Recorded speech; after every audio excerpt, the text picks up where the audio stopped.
Hello friends, welcome to our own channel daily stock. तो आज हम आपको ओएसिस सिक्योरिटीज़ पे शेयर एनालिसिस बताने वाले हैं और साथ ही में फंडामेंटल्स के साथ बताएंगे कि आपको इस शेयर में निवेश करना चाहिए या नहीं करना चाहिए।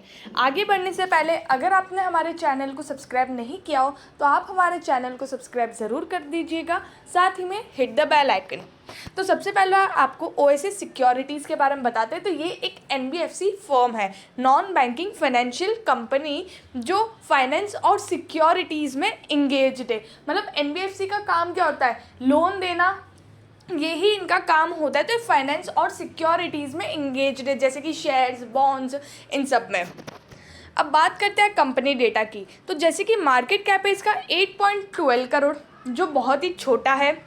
और उसी के साथ आप इसका इंडस्ट्री का पी देखोगे तो 57.10, और यहाँ पर कंपनी का जो पी है वो यहाँ पर नहीं दिया हुआ है, क्योंकि कंपनी जो पिछले 4 क्वार्टर में से कोई भी क्वार्टर में अगर लॉस में होती है तो कंपनी का प्राइस टू अर्निंग रेशियो नहीं दिया होता है। बुक वैल्यू, जो बुक प्राइस है कंपनी की, वो देखोगे तो 0.54 टाइम्स पे आपको ये शेयर प्राइस मिल रहा है। मतलब इसकी बुक वैल्यू 80.76 रुपीज़, और ये शेयर आपको आधे रुपये मतलब 44 रुपीज़ में मिल रहा है। मतलब बुक वैल्यू से भी सस्ते भाव में मिल रहा है। डिलीवरेबल परसेंटेज है फ्राइडे की 100%, मतलब इतनी डिलीवरी इस शेयर की उठाई गई है।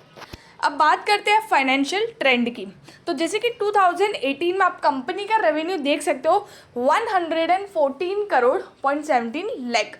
तो यहाँ पर कंपनी का काफ़ी अच्छा खासा रेवेन्यू था, और कंपनी ने पहली बार 2012 से लेके पहली बार कंपनी ने इतना अच्छा खासा रेवेन्यू जनरेट किया था। लेकिन कंपनी के उस टाइम एक्सपेंसेस बहुत ज़्यादा थे, और यहाँ पर जो प्रॉफिट है वो सिर्फ 93 लाख का ही था। और उसके बाद कोरोना आ गया था, तो 2019-20 आप कंपनी का रेवेन्यू देख सकते हैं।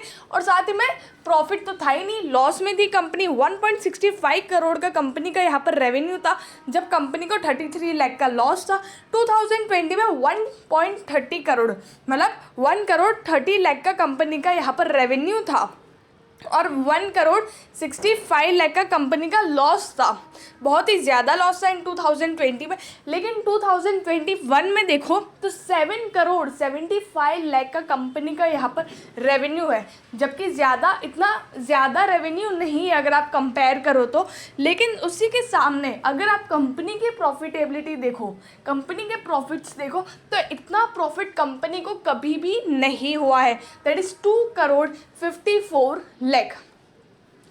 पर ये एक ऐसी बात है कि अगर यही चीज़ 2018 में कंपनी को इतना प्रॉफिट हुआ होता 114 करोड़ पे 2 करोड़, तो इतनी कोई बड़ी बात नहीं होती। लेकिन यहाँ पर कंपनी का जो रेवेन्यू है वो सिर्फ 7 करोड़ 75 लाख, और उसमें से 2 करोड़ 54 लाख का कंपनी को यहाँ पर प्रॉफिट हो रहा है। यहाँ पर कंपनी के जो एक्सपेंसेस है वो बहुत ही ज़्यादा रिड्यूस हो गए, क्योंकि यहाँ पर कंपनी ने अपना कोई जो बिजनेस है वो बेचा नहीं है। तो अदर इनकम कंपनी की बहुत ज़्यादा नहीं है, तो उसके हिसाब से अगर आपको बोले तो यहाँ पर सिर्फ एक ही चीज़ है कि कंपनी के एक्सपेंसेस बहुत रिड्यूस हो गए, उस वजह से यहाँ पर कंपनी का प्रॉफिट इतना बड़ा है। तो ये एक अच्छी बात है कंपनी के लिए।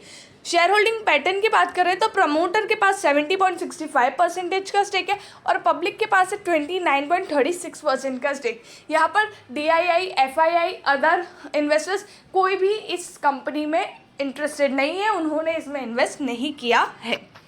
अब बात करते हैं रेवेन्यू स्टेटमेंट की। तो जैसे कि दिसंबर में आप देख सकते हैं कंपनी का जो सेल्स है वो 3 करोड़ का था, मार्च में 1 करोड़ का, जून में 2 करोड़ का। और उसी के साथ कंपनी की जो प्रॉफिटेबिलिटी और दिसंबर में 1 करोड़ की थी, मार्च में नो लॉस नो प्रॉफिट, और जून में 1 करोड़ की कंपनी की प्रॉफिट थी। तो ये कंपनी का रेवेन्यू स्टेटमेंट है जो इतना अट्रैक्टिव नहीं है, लेकिन अगर आप ओवरऑल देखें तो कंपनी की प्रॉफिटेबिलिटी अच्छी खासी है। रिटर्न रेशोज़ की बात करते हैं। तो जैसे कि 2019 में कंपनी का जो ROE है, जो कंपनी की रेवेन्यू बहुत ही कम थी, कंपनी लॉस में थी, उस टाइम कंपनी का ROE था -0.76%।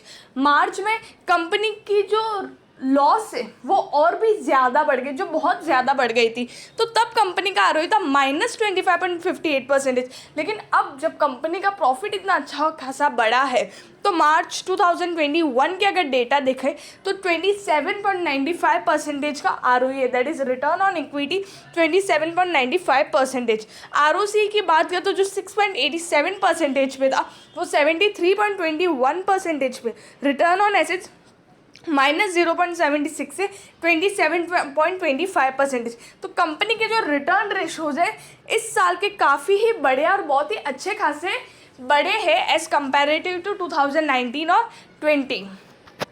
लेवरेज रेशो की बात करते हैं तो यहाँ पर एक अच्छी चीज़ है कि कंपनी डेट फ्री है, बिल्कुल भी डेट नहीं है कंपनी के पास। और जो इंटरेस्ट कवरेज रेशियो है वो 0.92 का था, वो अभी 1.70% हो गया। मतलब इंटरेस्ट पे करने की जो कैपेबिलिटी कंपनी की वो भी अच्छी खासी बढ़ रही है, तो ये भी एक अच्छी बात है। अब एट लास्ट बात करते हैं मार्केट प्राइस की। तो 5 ईयर हाई अगर आपको बोलूँ तो 56 रुपीज़ का है, और अगर आप इसकी मैक्सिमम प्राइस देखो तो ये शेयर आपको 200 रुपये तक भी दिखा होगा जब अगर आपने निवेश किया हो तो ये शेयर 200 रुपये तक भी गया है। अब यहाँ पर करंटली ये जो चल रहा है 43.90 रुपीज़ पे और 4.52% ऊपर था, 1.90 रुपीज़ ऊपर था। तो मैं आपको ये नहीं बोलूँगी कि ये शेयर आपको फिर से 200 रुपये जाता हुआ दिख जाएगा, क्योंकि कंपनी के जो मतलब कंपनी के जो फाइनेंशियल्स है वो अभी भी इतने अच्छे नहीं हुए हैं, ठीक है। मतलब जैसे पहले था, पहले जैसे कंपनी रेवेन्यू अर्न करती थी, भले ही प्रॉफिट इतना नहीं होता था पर कंपनी का काम धंधा बहुत अच्छा था, लेकिन अभी कंपनी उतना रेवेन्यू नहीं अर्न किया है, तो वो प्राइस तक जाना अभी पॉसिबल नहीं है। लेकिन अगर आपको शॉर्ट टर्म के लिए शेयर में निवेश करना हो तो आप इस शेयर में निवेश कर सकते हैं। जैसे कि हाल फिलहाल ये 43.90 पे है, लेकिन ये शेयर आपको 47 या 50 पर भी दिख सकता है। तो शॉर्ट टर्म के लिए मैं आपको बोलूँगी, और अगर आपको इसमें रिस्क लेना है तो भी आप इस शेयर में रिस्क ले सकते हैं। अगर आपको जिस दिन गिरावट दिखती है तो आप इस शेयर में एंटर कर सकते हैं, और उस मतलब ज़्यादा रुपए नहीं डालें इस शेयर में, और आप जितना रिस्क ले सकते तो आप उस हिसाब से इस शेयर में पैसा डाल सकते हो। अगर आपको वीडियो अच्छी लगी तो please like and share and subscribe our channel. Thank you.